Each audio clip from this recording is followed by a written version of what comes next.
Meus amados, a paz do Senhor Jesus. Vou repetir, a paz do Senhor Jesus. Quantos estão felizes nessa noite? Pode soltar aquele brado de glória a Deus. Você já disse aí para 3 pessoas, que bom que você veio. Se não disse, diga aí para 3 pessoas, que bom que você veio. Você pode tomar seu assento. Eu quero externar a minha gratidão a Deus pelo privilégio de voltar a esse ministério, a essa igreja, essa casa abençoada, e estar aqui com meu nobre amigo, pastor Zilmar Miguel, um amigo de longas datas, e as últimas vezes que a gente teve foi em Itajaí, né? Itajaí foi momentos também muito bons, além de curitibano.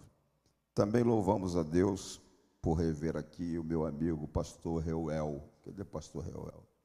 Pastor Reuel é um grande amigo nosso. Tivemos o privilégio de ter uma aliança de amizade com o pastor Cizino, e quando a gente entra nessa casa, a gente recorda-se muito o trabalho lindo que foi feito neste lugar pelo digníssimo, saudoso pastor Cizino. E às vezes que tive o privilégio de pregar nos Gideões Missionários, umas 3, 4 vezes, foi por intermédio desse abnegado e saudoso servo de Deus que me introduziu nesse lugar. Então louvo a Deus por extensão, por essa linda igreja que sabe adorar o Senhor, que veio para buscar a Deus. Abra sua Bíblia comigo no livro de Êxodo, capítulo 3. Nós vamos ao verso 7 e o verso 8. E se você não se incomodar de ficar em pé mais uma vez, por gentileza, faça isso. Capítulo de número 3 do livro de Êxodo, versículo 7 e versículo 8. Quantos estão comigo nesse texto? Pode dizer amém? O texto diz assim: então disse o Senhor. Você pode repetir comigo? Então disse o Senhor. Mais uma vez, forte. Então disse o Senhor. O que o Senhor disse? De fato, tenho visto a aflição do meu povo que está no Egito. Coloca sua mão nos seus olhos e diga assim: Deus vê. Isso. Aí o texto continua: tenho ouvido o seu clamor por causa dos seus opressores. Coloca a mão no ouvido e diga: Deus ouve. E na continuação o texto diz: conheço os seus sofrimentos. Diga: Deus sabe.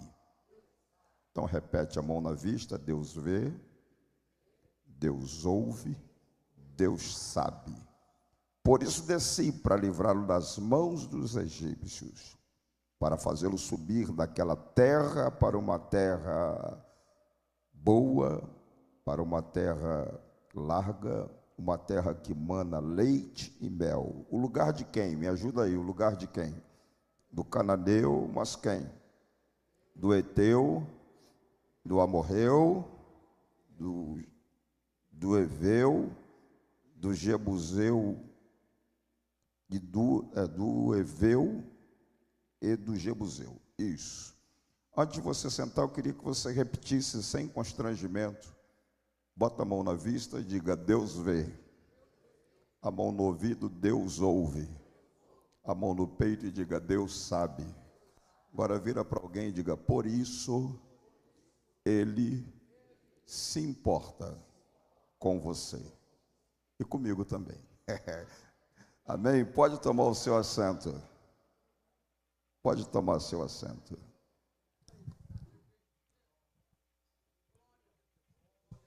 O texto que eu li começa com essa frase. Ele começa dizendo: então disse o Senhor. Eu queria que você repetisse: então disse o Senhor. O texto não diz, então disse o arcanjo Gabriel. O texto não diz, então disse o arcanjo Miguel. Não, o texto diz, então disse o Senhor. E o artigo é definido, o. Não está dizendo um. Um seria um artigo indefinido. Mas está dizendo o, com artigo definido. O Senhor, quem disse. E o que é que ele disse? Ele disse, olha, de fato, eu tenho visto a aflição do meu povo. Essa palavrinha aflição, repete comigo, aflição. Eu penso que não há um de nós que esteja aqui nessa noite, independente de se você seja alto ou baixo, gordo ou magro, você seja culto ou analfabeto, você seja pobre ou rico, branco ou negro, não existe um de nós que aqui esteja, independente da hierarquia que está na minha retaguarda, pastor presidente, pastor vice-presidente, evangelistas, presbíteros, diáconos, não existe um de nós que possa bater no peito e dizer, essa palavrinha aflição, ela não me diz respeito. Todos nós que estamos aqui, sem exceção, interagimos no nosso dia a dia com essa palavrinha aflição. E o que é aflição? Aflição é algo que nos traz desconforto. Aflição é algo que mostra as nossas limitações. Aflição é algo que mostra a nossa vulnerabilidade. Aflição é algo que muitas vezes nos deixa para baixo. Aflição é algo que mexe com a nossa autoestima, com a nossa autoimagem, com o nosso senso de valorização. Aflição é algo que muitas vezes tenta nos ridicularizar. Aflição é algo que incomoda. Está relacionado com, vou citar aqui 3 exemplos simples. Está relacionado com aquela pedrinha, que a despeito dela ser pequena no nosso sapato, ela incomoda. A aflição está relacionada com aquilo que é um calo. Eu, esporadicamente, tenho que procurar um podólogo porque eu tenho calo e tenho que tirá-lo, porque ele incomoda. A aflição está relacionada com o calcanhar de Aquiles.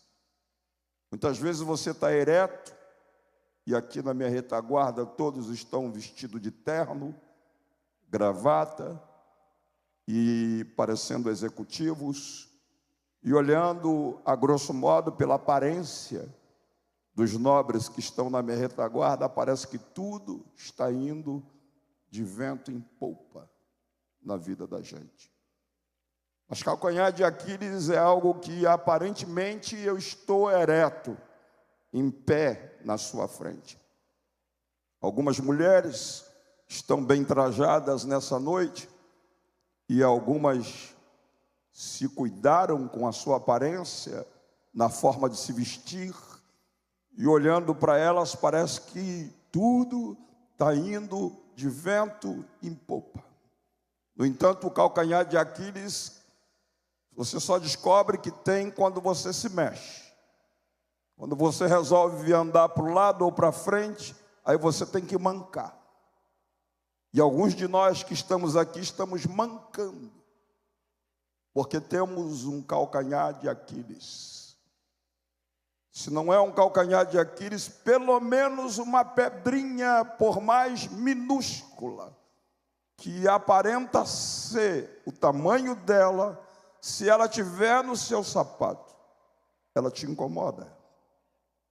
E eu estou dizendo de algo que não começou semana passada, não estou falando de algo que começou mês passado, não estou falando de algo que começou ano passado, estou falando de algo que machuca, estou falando de algo que fere, estou falando de algo que confronta, afronta a nossa fé, porque já há algum tempo essa pedrinha está lá, há algum tempo esse calo está machucando, há algum tempo esse calcanhar de Aquiles não deixa você andar ereto, você tem que mancar, e por mais que você se esforce para mostrar que está tudo indo muito bem, a palavra de Deus diz que no mundo tereis, vou gritar de novo, no mundo tereis aflição.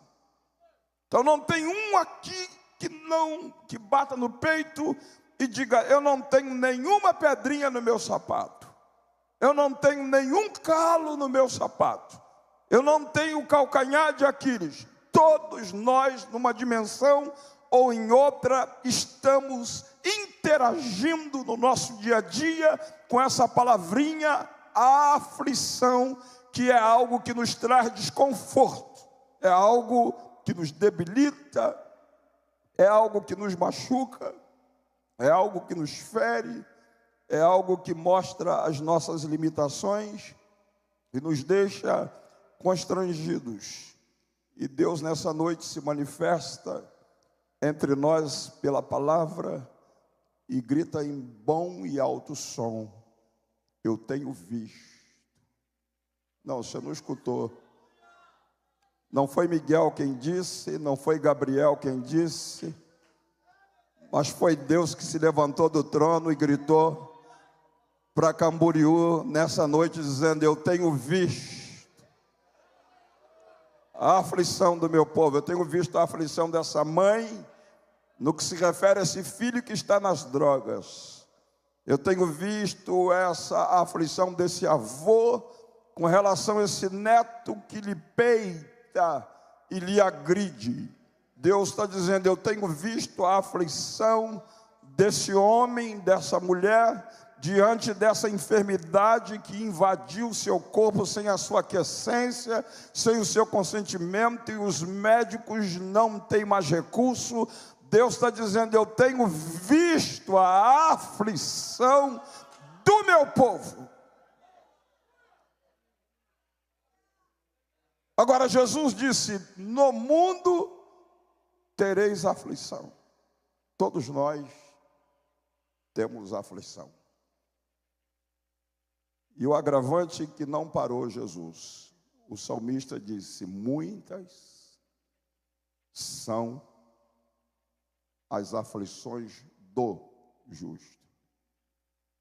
Interessante que não é do cara que fuma, do cara que bebe, que joga, que adultera, que passa a noite na orgia, do desonesto, do indivíduo de índole má, perversa. Não, é você, sou eu, somos nós. Muitas são as aflições do justo. É você que é dizimista, é você que é ofertante, é você que é leal ao seu pastor, é você que é leal à sua igreja, é você que é leal a Deus, é você que tem um bom testemunho, é você que glorifica, você que exalta, você que tributa, você que dá louvor, você que procura dignificar, exaltar o nome do Senhor. O salmista disse: ei, Jesus disse que tereis aflição, e eu digo que muitas são as aflições do justo. Alguns de nós saem de uma hoje e entra na outra amanhã. No entanto, nem Jesus parou no que disse, nem o salmista parou no que disse. Jesus disse: no mundo tereis aflição. mas ele sacudiu eu e você e diga: não pendura a chuteira, não jogue a toalha, mas tenha bom ânimo. Vou gritar de novo: tenha bom ânimo, erga a cabeça. Vou gritar de novo: Deus está dizendo: eu tenho visto a aflição do meu povo. E o salmista não parou também. O salmista disse: muitas são as aflições do justo. Aí vem a palavra de conforto: mas o Senhor de todas o livrará. Eu vou profetizar que há um espírito de livramento nessa casa, nessa noite. Eu vou gritar de novo: há um espírito de livramento nessa casa, nessa noite. Deus vai levar cativo o teu cativeiro, Deus vai remover o opróbrio da tua alma, Deus vai quebrar o arco, vai cortar a lança, vai queimar o carro no fogo, vai soltar a tua vida de amarras espirituais invisíveis. Só quem acredita, levanta a mão e libera o melhor brado de glória que está agarrado na sua garganta. Alá Shomanda Rácia, Deremachuri Andarabachaias. Muitas são as aflições do justo, mas o Senhor de todas o livrará. Por que ele livrará? Por que Jesus disse: tereis aflição, mas tende bom ânimo? Não pendura a chuteira, não joga a toalha, não se entrega, não recua, não retroceda, mesmo que esteja doendo, mesmo que esteja machucando, mesmo que a sua fé esteja sendo afrontada, confrontada. O diabo vem sussurrando com a voz dele macabra, maquiavélica no teu ouvido, para te botar para baixo. Não pendura a chuteira, erga a cabeça e tenha bom ânimo. Por que eu devo ter bom ânimo? Porque muitas são as aflições do justo, mas o Senhor prometeu livrar de todas. Ele não disse: vou livrar de uma, de duas, de três. Ele disse: de todas. Por que ele vai dar livramento?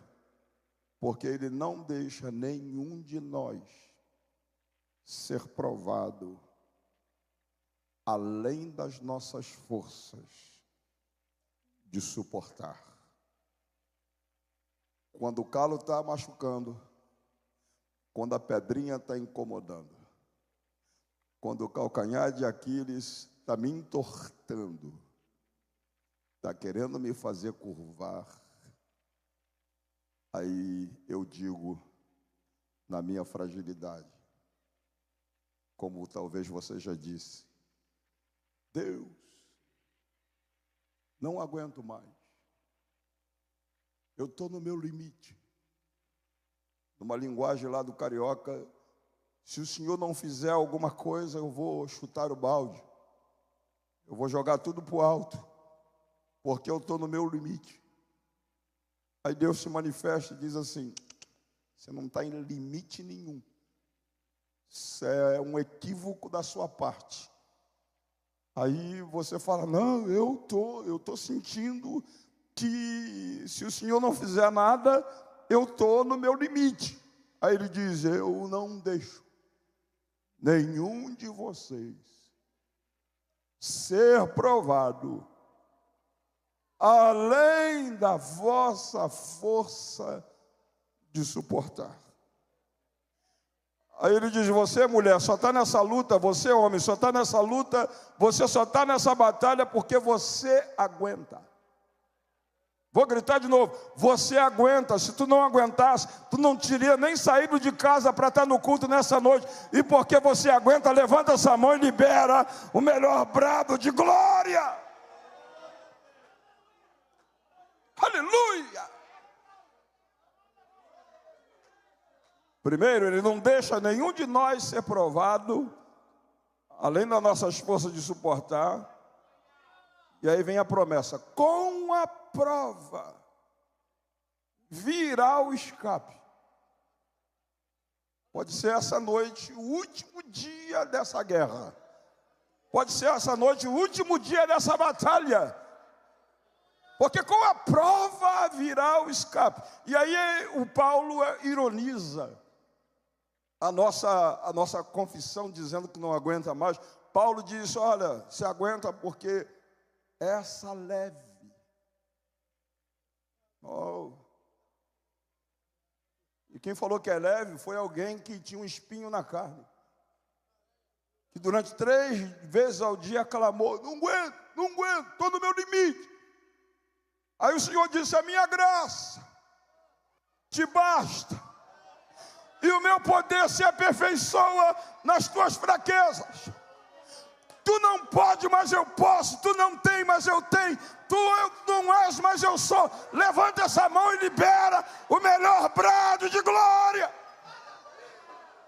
Juramadaharbachaias. Aleluia.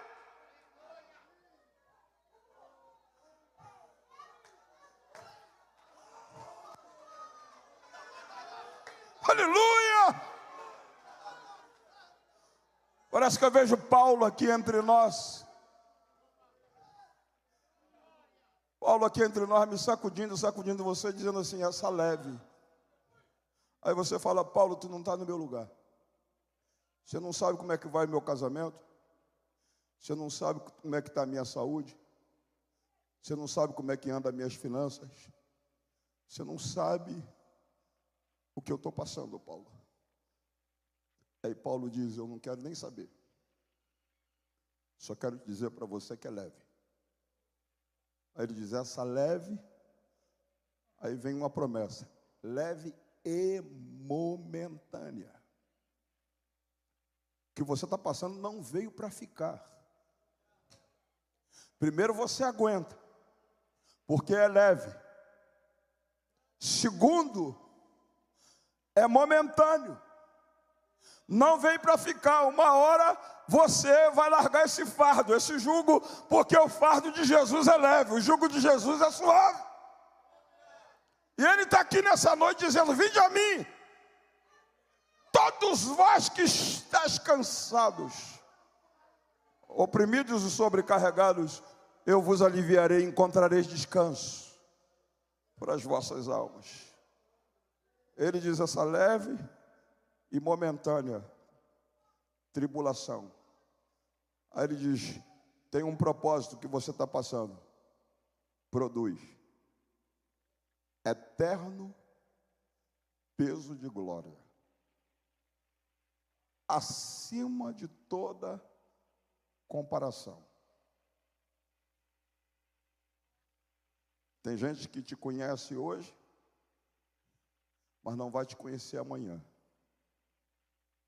Porque o peso de glória que Deus vai injetar na sua vida será tão magno e extraordinário que alguém vai dizer, é ela mesmo? É ele mesmo? Você vai carregar um peso de glória. Quem pega, levanta a mão e pega, porque está sendo liberado esse peso de glória nessa noite.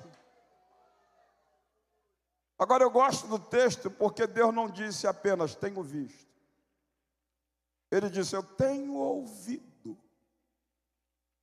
o clamor do meu povo por causa dos seus opressores. Ou seja, toda pessoa que tem aflição, de alguma forma sabe que a Bíblia diz, quem está alegre, cante. Mas quem está triste, faça o quê? Ore. Então toda pessoa que está aflita, tem que orar. Por isso Deus disse assim, olha, eles estão aflitos e estão clamando por causa dos seus opressores. Então eu tenho visto, eu tenho ouvido o seu clamor por causa dos seus opressores. Aí Deus vai mais além e diz assim, e eu conheço o seu sofrimento. Eu sei qual é a área, eu sei qual pé que está a pedrinha. Eu sei qual pé que está o calo. Eu sei qual pé que está o calcanhar de Aquiles. Eu conheço o seu sofrimento. Aí quando eu estava estudando esse texto, eu descobri que não precisa ser Deus para ver, Não precisa ser Deus para ouvir e não precisa ser Deus para saber. Por quê? Porque a Bíblia diz que um coração alegre aformoseia o rosto, mas um espírito abatido enfraquece os ossos. Então, se eu prestar atenção no rosto dos irmãos, eu discerno o estado da sua alma. Então não precisa ser Deus para ver, não precisa ser Deus para ouvir, porque todos nós temos pelo menos um amigo confidencial, que na hora que a pedra está machucando, que o calo está fustigando, que o calcanhar de Aquiles está te deixando torto, você liga para alguém e diga: ô fulano, a gente precisa tomar um café. Ou então vou marcar um almoço e a gente vai sair junto, a gente vai almoçar junto. Eu estou no meu limite, eu preciso conversar e você é o amigo que Deus pôs no meu caminho. E a Bíblia diz: um ao outro ajudou e disse ao seu companheiro ser forte. A Bíblia diz que é melhor serem dois do que um, porque o cordão de 3 dobras não se quebra com facilidade. A Bíblia chega a dizer que na nossa união, quem tem amigo, na nossa união o Senhor ordena a vida e a bênção para sempre.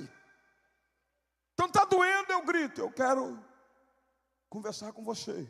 Aí ele diz: tá bom, vou marcar. E a gente vai para um local privado e chega lá, eu digo: estou no meu limite.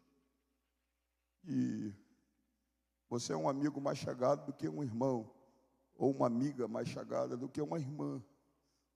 E eu pensei que você pode me ajudar, porque a Bíblia diz para chorar com os que choram e se alegrar com os que se alegram. Mas eu não posso abrir a guarda da minha personalidade com qualquer um. Então eu escolhi você. Mas seu amigo, quando você conta a história para ele, aí ele te abraça apertado e diz: você não está sozinho nessa luta. Aí ele diz: eu vou te ajudar. E aí você se sente acalentado, confortado, encorajado, animado, aquecido por aquele abraço apertado do amigo. Só que o jantar, o almoço, o café, durou 1 hora de confissão, de compartilhamento da dor, da aflição, mas vai chegar um momento que seu amigo mora para cá e você mora para lá. Aí o amigo: olha, eu vou jejuar, vou orar de madrugada, vou subir um monte, vou fazer uma campanha para Deus intervir nessa casa, mas ele vai embora para lá. E você vem para cá e ele não leva a canga. A canga continua aqui montada. Você vai com ela para casa. Só foi confortado momentaneamente. Vai com ela para casa, quando chega em casa, deita a cabeça no travesseiro, ela deita com você. Você vira para cá, ela vira com você. Você vira para cá, ela vira com você. Você levanta de manhã, ela está montada, você pega as ferramentas de trabalho, você pega o volante do carro, você pega a condução para ir para o trabalho e ela está montada no teu ombro. O amigo só fez a promessa de te ajudar em oração. Mas Deus não. Deus disse: eu tenho visto, eu tenho ouvido, eu conheço o seu sofrimento. Aí quando ele diz isso, geralmente Deus está sentado no trono. A única vez que eu vi alguém em pé na Bíblia, lá no céu, foi Jesus, quando Estevão foi apedrejado. O texto diz que Jesus ficou em pé para recebê-lo. Mas geralmente o Pai está sentado no trono. Mas eu penso que para dizer isso, ele levantou, se inclinou assim no parapeito da eternidade e deu um grito: tenho visto! Aí quando ele se levantou e ficou assim no parapeito da eternidade gritando: tenho visto! Os anjos são espíritos ministradores que trabalham a favor daqueles que hão de herdar a salvação. Aí o arcanjo Miguel, que é um anjo de guerra que trabalha a favor da nação de Israel, já fica do lado direito. Ele diz, eu acho que ele está falando que está vendo. Ele está dizendo, tenho visto, a aflição deve ser do povo de Israel. Aí ele diz, tenho ouvido o clamor do meu povo. Aí Miguel diz, ele está dizendo que está ouvindo o clamor que está saindo lá de Israel. Aí ele diz, e conheço os seus sofrimentos. Aí Miguel diz, eles estão sofrendo, ele vai me enviar para alguma tarefa a favor da nação, fica do lado direito. Aí Gabriel, que é um anjo de mensagem, um mensageiro, já fica do lado esquerdo. Eu acho que ele vai me enviar para levar uma mensagem lá em Camboriú para aquela mulher. Para aquele homem, porque ele está dizendo que está vendo a aflição dela. Ele está dizendo que está ouvindo um clamor que está saindo lá dos cultos de oração, do círculo de oração, da consagração que houve hoje, da oração que haverá depois da mensagem. Ele está dizendo que está ouvindo o clamor que está vindo de lá. E ele está dizendo que conhece o sofrimento. Miguel, o arcanjo Gabriel, já fica pronto para trazer uma mensagem. Tem um anjo só no exército de Deus que matou 185 mil soldados assírios. Ele já fica com a espada desembainhada atrás, dizendo, eu acho que ele vai me enviar. E eu vou perguntar para ele, o senhor está dizendo que está vendo alguma coisa? O senhor está dizendo que está ouvindo um clamor, que conhece o sofrimento? O senhor sabe que eu já matei 185 mil soldados assírios. Se o senhor quiser, eu desço para resolver isso. Aí Deus disse, fala assim, Miguel, fica quietinho aí. Gabriel, fica quietinho aí.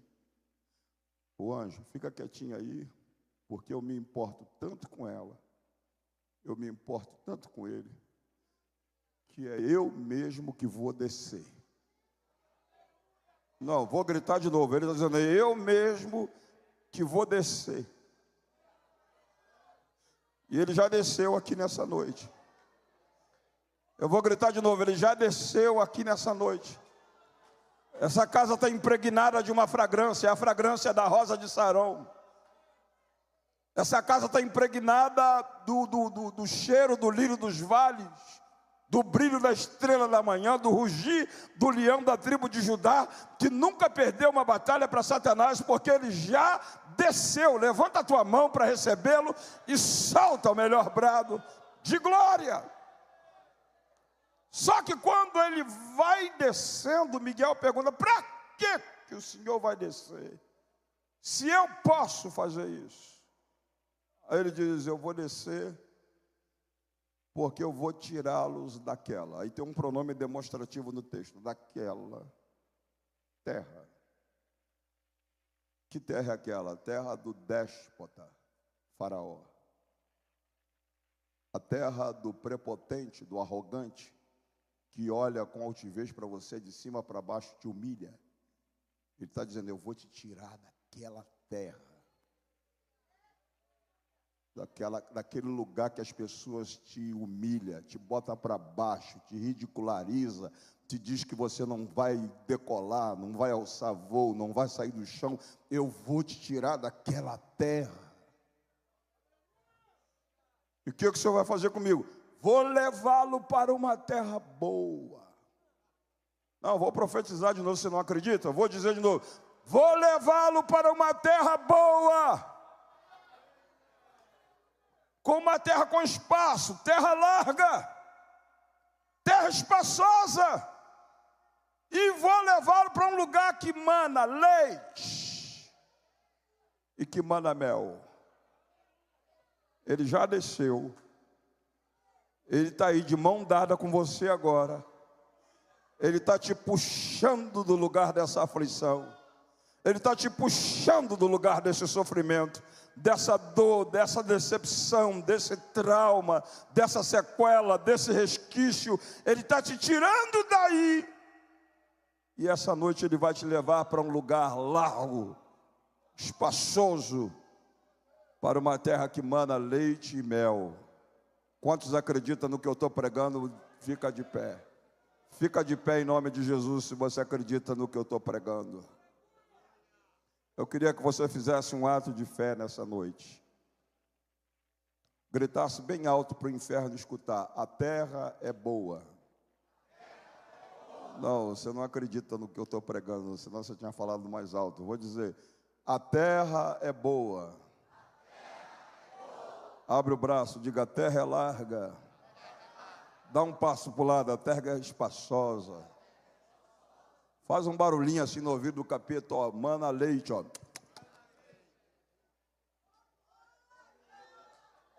Mana mel. Quem acredita, levanta a mão e vai glorificando, porque tem leite, tem mel, tem espaço para ser liberado.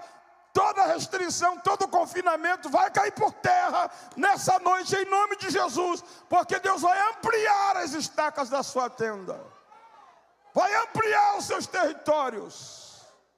A mão do Senhor será contigo, e não haverá mais aflição na sua vida a partir dessa noite. Quantos acreditam, liberam um brado de glória a Deus?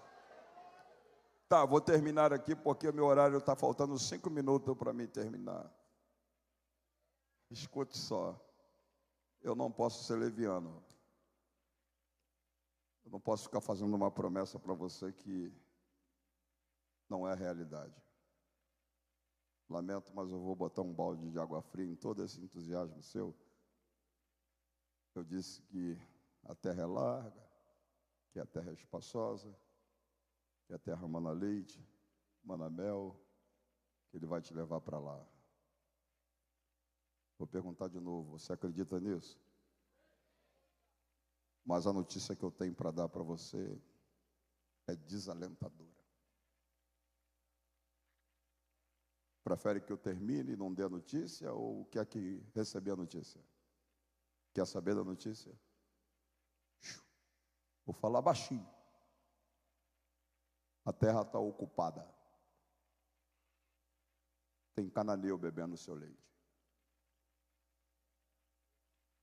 Tem Eveu e Jebuseu comendo seu mel.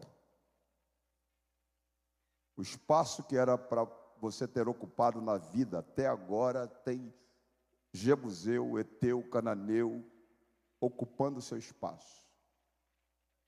Por isso que já se passaram o ano, você não sai do chão, você não decola, você não alça voo, as coisas não mudam na história da sua vida, porque tem gente arbitrariamente no lugar que Deus designou para você. Mas não fica triste não, ele disse, por isso que eu desci. Vou gritar de novo, ele disse, por isso que eu desci. E essa noite você vai gritar, cheguei, Cananeu, cheguei, Jebuseu, Eteu, Eveu, diga, me dá licença, devolve o meu leite, devolve o meu mel, e eu vou ocupar tudo que Deus tem para a minha vida. Quem acredita, libera o melhor brado de glória. Se você acredita, me permita orar, pastor? Sai do seu lugar, vem aqui na frente se você está aflito por alguma razão. Se tem alguma pedrinha te incomodando, vem aqui na frente por alguma razão. Algum calo no sapato. Eu disse que ninguém de nós escapa, né? Então não fica fazendo pose. Sai daí, vem para cá. Porque eu quero orar por você, eu quero orar pela sua família, eu quero orar pela sua saúde. Eu quero interceder por um milagre exponencial, transcendental. Dá um passo de fé, por favor. Eu estou dizendo, você precisa tirar esse Jebuseu do seu caminho. Você precisa tirar esse Cananeu do seu caminho. Você precisa tirar esse Eveu do seu caminho. Você precisa ocupar tudo que Deus reservou para a sua vida e para a sua família. Coloca a mão na vista e grita bem alto, Deus vê. Grita mais alto, Deus vê. Bota a mão no ouvido e diga, Deus ouve. A mão no peito e diga, Deus sabe. Diga, por isso, Ele se importa comigo. Então levanta a mão direita, coloca a outra mão no coração e repete comigo, Deus, eu quero escutar a tua voz. Deus, tu conheces a minha estrutura, tu sabes que eu sou pó. Diga: Deus, tu sabes como que a minha fé vem sendo afrontada, vem sendo confrontada pelos cananeus, pelos jebuseus, pelos heteus, pelos amorreus, que se introduziram no meu caminho para roubar o espaço que tu designastes para mim e para minha família. Mas nessa noite, tu prometeu descer nesse lugar, e eu estou de mão dada contigo. E agora, no nome de Jesus, eu ordeno, grita bem alto, eu ordeno: cananeu, jebuseu, eteu, eveu, cheguei na autoridade que há no nome de Jesus para conquistar o meu leite, o meu mel e o espaço que Deus tem para a minha vida em 2025. Diga: eu tomo posse em nome de Jesus. Dá um aplauso bem forte ao Senhor e salta junto com um brado de glória, porque Ele já fez o milagre. Volte ao seu lugar, já vou passar o microfone ao meu pastor